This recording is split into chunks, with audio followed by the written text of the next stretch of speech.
Thank you so much Suhas గారు. And yes, ఇప్పుడు the జనక ఆఫ్ దిల్ రాజు ప్రొడక్షన్స్ దిల్ రాజు గారు మాట్లాడతారు. అందరికి నమస్కారం. ముందుగా అన్న తమ్ముళ్ళకి రాఖీలు కడుతున్న అక్క చెల్లెళ్ళందరికీ శుభాకాంక్షలు, రాఖీ శుభాకాంక్షలు. అలాగే Suhas, happy birthday to you.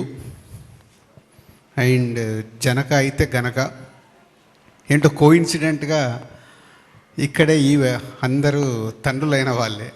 ఈ మధ్య మా హీరో అండ్ మ్యూజిక్ డైరెక్టర్ ఈ సినిమా జరుగుతుంటేనే మళ్ళీ వాళ్ళు ఫాదర్స్ అయ్యారు. So Harshit and director and నేను కూడా వాళ్ళతో పాటు మా అన్వయ్ వల్ల జర్నీ చేస్తున్నాను. సో ఫాదర్కు ఉండే కష్టాలన్నీ చూస్తున్నాము. సో ప్రతి ఇంట్లో ఉండేది అది. కష్టాలు మీనింగ్ అంటే హ్యాపీగా ఉండే కష్టాలు అవి. సో జనక అయితే గనక కాన్సెప్ట్ చెప్పినప్పుడు చాలా బాగుంది శాండీ, గోహెడ్ అన్నాను. తను దాని తర్వాత ప్రశాంత్ నీల్తో వర్క్ చేస్తున్నాడు. వెళ్ళి అక్కడ రైటర్గా జాయిన్ అయ్యాడు. ప్రశాంత్ వినడము, ప్రశాంత్ కూడా చాలా బాగుందని చెప్పి హర్షిత్ వాళ్ళు కంటిన్యూ అయ్యి స్క్రిప్ట్ చేశారు. అంటే ఈ స్క్రిప్ట్ అయిన తర్వాత కూడా సుహాస్ నీకంటే ముందు చాలామంది హీరోల దగ్గరికి ఇది స్క్రిప్ట్ వెళ్ళింది. విన్న వాళ్ళందరూ ఎక్సైట్ అవ్వడం, కానీ ఇది అమ్మో మేము చేస్తే ఎలా ఉంటుంది ఒక భయం. అలా 3-4 అయిపోయారు. శాండీ కూడా సరే ఏం చేద్దాం is busy with Prashanth Neel. సరే బలగం రిలీజ్ అయిన తర్వాత నేనే ఒకరోజు హర్షిత్ని శాండీని రండి అన్నాను. అని ఏంటి సార్, ఒక అబ్బాయి పేరు చెప్తాను, నాకు బలగం అయిన తర్వాత ఆ కాన్ఫిడెన్స్ ఈ కథ బాగా రీచ్ అవుద్ది అనిపిస్తుంది, చెప్తాను మీకు రీచ్ అవుద్దా అని అప్పుడు సుహాస్ గురించి చెప్పా. ఎందుకో అబ్బాయి చాలా ఈ కథలో ఉన్నట్టు మిడిల్ క్లాసు కుర్రాడిలాగా బాగా రీచ్ అవుతాడు అనిపిస్తుంది. సో అని ఇమ్మీడియట్లీ వీళ్ళు ఏం రియాక్ట్ అయ్యారో నాకు గుర్తులేదు, కానీ టైం తీసుకున్నావు కదా, ఇమ్మీడియట్గా వెళ్ళిపోయారు. ఓకే బాగుంటుంది సార్ అని. అంటే ఒక సినిమా కాన్ఫిడెన్స్.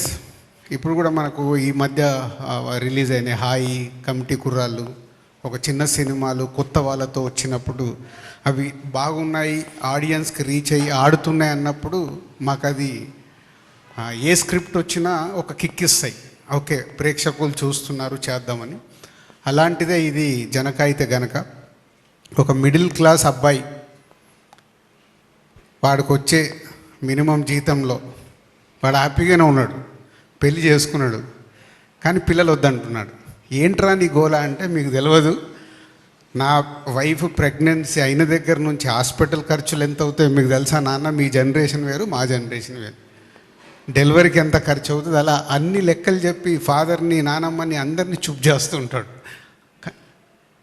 సో ఈరోజు ఉన్న జనరేషన్లో economy is very important, same time పిల్లలు ఇంపార్టెంటే, ఎమోషన్స్. ఆ ఎమోషన్స్ మధ్యలో శాండీ ఆల్మోస్ట్ తన పర్సనల్ లైఫ్లో జరిగిన ఇన్సిడెంట్స్ని జర్నీ చేసిన, ఇప్పుడు వీళ్ళందరూ కూడా పర్సనల్ లైఫ్లో కనెక్ట్ అయిపోయారు. విజయ్ కానీ, సుహాస్ కానీ, ఈవెన్ హర్షిత్ కానీ.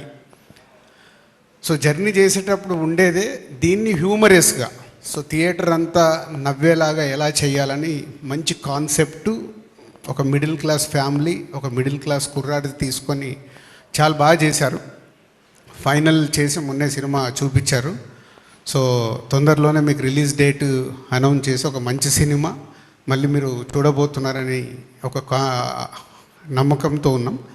ఇప్పుడు కమిటీ కుర్రాళ్ళు హాయ్ ఎలా అయితే ప్రేక్షకులు ఒక ఫ్రెష్గా ఫీల్ అయ్యారో, ఈ సినిమాని అంత ఫ్రెష్గా ఫీల్ అవుతారు విత్ హ్యూమర్, నాన్ స్టాప్ ఎంటర్టైన్మెంట్తో జరిగే సినిమా ఇది. ఇక సుహాస్ గురించి చెప్పక్కర్లేదు. అండ్ మలయాళీ అమ్మాయి అయినా వాళ్ళ వైఫ్ అండ్ హస్బెండ్గా పేరు చాలా క్యూట్గా, ఏదున్నా అమ్మాయి ఒకటే డైలాగ్ ఏంటి అని అంటే, మా ఆయన చూసుకుంటాడులే అంటే, అంత కాన్ఫిడెన్స్ హస్బెండ్ మీద. పిల్లలు వద్దన్నా ఓకే అంటది, ఏదన్నా ఓకే అంటది, అంత క్యూట్గా చేసింది అమ్మాయి. అండ్ సుహాస్ ఒక మిడిల్ క్లాస్ కుర్రాడు ఎలా ఉండాలో అలాగే ఉంటాడు. తన ప్రీవియస్ సినిమాలు కూడా మనం చూసాం. ఈ సినిమాలో కూడా మీరు చూస్తే, ఇప్పుడు సాంగ్ చూసినా, టీజర్ చూసినా చాలా ఒక మిడిల్ క్లాస్ కుర్రాడిలాగా కనిపిస్తాడు. సో గుడ్ సెట్తో వస్తున్న ఈ సినిమా తొందరలో మీ ముందుకు వస్తుంది. సో ఈరోజు సాంగ్ స్పెషల్ చాలా పాటలు చూసాము, రైటర్ చెప్పాడు. ఇప్పుడు విజయ్ బేబీ తర్వాత తను చాలా ఫేమ్ అయ్యాడు. పోతే కాకినాడలో ఉండి ఇప్పుడు హైదరాబాద్లో వచ్చి పని చేస్తున్నా అంటే ఆయన వైఫ్ ఎంత హెల్ప్ చేస్తే ఇక్కడ వరకు వచ్చి చేస్తున్నాడు. మీ వైఫ్కు నువ్వు సాంగ్ డెడికేట్ చేయడంలో తప్పే లేదు. సో ఎన్నో పాటలు చూసాం. లవ్ అనగానే మా సినిమాల్ని అప్పుడు ఇప్పుడు కలగన్నానే చెలి అన్నాము. ఫీల్ మై లవ్ అంటే ఆర్యాలో అన్నాం. సో ఒక అమ్మాయి, ఒక ఆడవాళ్ళ గురించి చెప్పడానికి పవిత్ర బంధంలో కారేసు దాసి అని ఒక అద్భుతంగా చెప్పారు. కానీ వైఫ్ గురించి అద్భుతంగా చెప్పే అవకాశాలు ఎవరికి రాలేదేమో, అది శాండీకి దొరికింది. సో శాండీకి దొరకడం వల్ల కేకేకు లిరిక్ రాయడానికి, కంపోజ్ చేయడానికి విజయ్కి దొరికింది. ఒక ఎప్పటికీ గుర్తుండిపోయే వైఫ్లు మనకి ఎప్పుడైనా భోజనాలు పెట్టలేదనుకో, ఈ సాంగ్ ముందు పంపించి ఇంటికి వెళ్ళండి, ఆటోమేటిక్గా పెడతారు ప్రాబ్లం లేకుండా. అంటే వాళ్ళు మనకి ఇచ్చేది ఎంతో ఉంటుంది. మనం బయటికి వెళ్ళేటప్పటికీ వాళ్ళకు 100 ఫ్రస్ట్రేషన్స్ ఉంటాయి. దాంట్లోకి వెళ్ళి బయటకు వచ్చి మనకు చేయాలి. కాబట్టి ఇది ప్రతి హస్బెండ్, ప్రతి వైఫ్కి డెడికేట్ చేయాల్సిన సాంగ్.